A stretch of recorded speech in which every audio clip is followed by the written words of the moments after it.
Здравствуйте, это канал Herbals.ua, и сегодня мы поговорим про настойку исландского мха.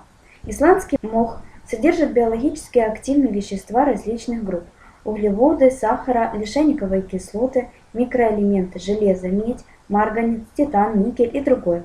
Из витаминов аскорбиновую, фолиевую кислоты, витамины А, В1, В2, В12, а также белки, жиры, воск, камедь и пигменты.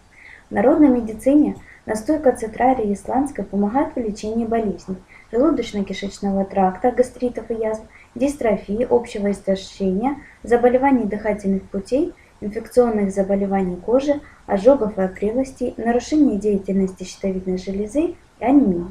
Выявлена высокая способность травы рассасывать уплотнения в молочных железах при использовании для лечения мастопатии у женщин. Настойка исландского мха оказывает противокашлевое, противорвотное и обволакивающее средство. Слизистые вещества цитрарии действуют обволакивающе на слизистую верхних дыхательных путей, поэтому применяются при бронхите, сильном кашле, бронхиальной астме, коклюше и хроническом бронхиальном катаре.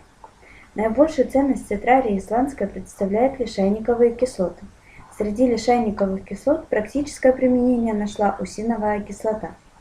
А так как обладает сильным антибактериальным действием по отношению к стафилококкам, стрептококкам, бактериям субтилис и микробактериям, наличие микроэлементов и витаминов В12 дает возможность применять слоевище цитрарии при эндокринных заболеваниях, особенно при недостаточности функции щитовидной железы.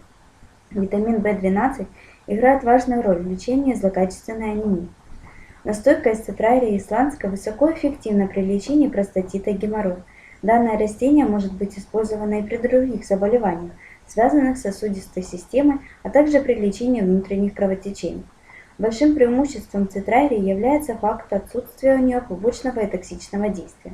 Способ применения. Перед употреблением обязательно взбалтывать, пить по 10-15 капель до еды. Противопоказания – индивидуальная непереносимость, беременность и лактация. Если для вас была интересная информация, подписывайтесь на наш канал и ставьте лайки.